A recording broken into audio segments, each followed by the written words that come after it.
Olá pessoal, tudo bem com vocês? No vídeo de hoje a gente vai entender um pouco mais sobre a diferença entre o juro simples e o juro composto e também identificar qual que é o impacto dessa diferença no longo prazo. E para isso eu trago um exemplo para vocês, aonde a gente vai ter uma taxa de juros de 20% ao ano, aonde nós vamos realizar o cálculo no prazo de 10 anos. Então, basicamente, a diferença entre o juro simples e o juro composto é a base de incidência. O que acontece? Quando a gente vai fazer o cálculo do juro simples, o juro sempre vai incidir sobre o capital inicial.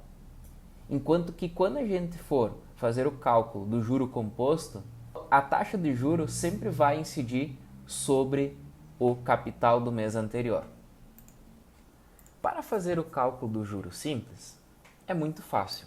Basta você aplicar a sua taxa de juros definida sobre o capital inicial. Então, todos os meses, o juro será o mesmo. E para fazer essa fórmula, você abre ela apertando igual, pega a taxa de juros. Depois de selecionar a taxa de juros, você deve apertar F4 para travar essa célula e multiplicar pelo capital inicial. E como é juro simples, sempre vai incidir sobre esse capital inicial, aperta novamente o F4 para travar essa célula.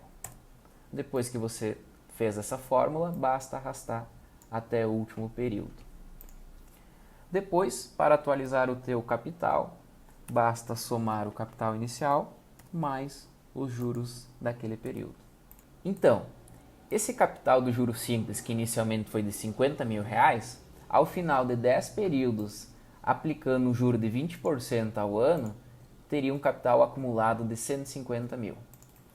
Então, durante esse período, teve a incidência de R$100 mil de juros. Já no juro composto, você precisa sempre aplicar a correção de juros sobre o capital atualizado. Então, nesse caso, eu vou abrir a fórmula, travar a taxa de juros, que ela vai ser sempre a mesma, apertando F4, vezes o capital mais atualizado, que vai ser sempre essa célula na diagonal aqui. No caso, inicialmente vai ser a célula onde é que consta os R$50 mil. Já vou arrastar essa fórmula até o final. Então vejam que a célula da taxa ela sempre fica presa aqui, selecionada, porém a célula do capital sempre vai atualizando e vai indo uma célula para baixo. Então, para atualizar o capital, eu vou somar o capital inicial mais os juros e vou arrastar essa fórmula até o final. Então vejam que sempre o Excel acabou somando o capital atualizado com o novo juro calculado. No juro composto, ao final desses 10 períodos, eu terei a incidência de R$259 mil em juros.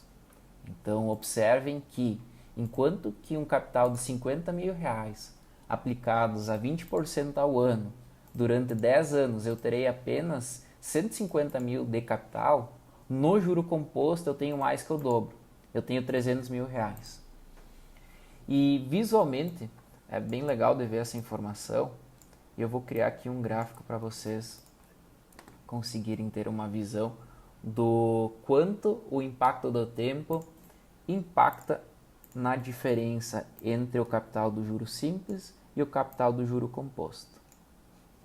Observando o gráfico, vejam que o juro simples ele tem um crescimento linear, enquanto que o juro composto ele tem um crescimento exponencial.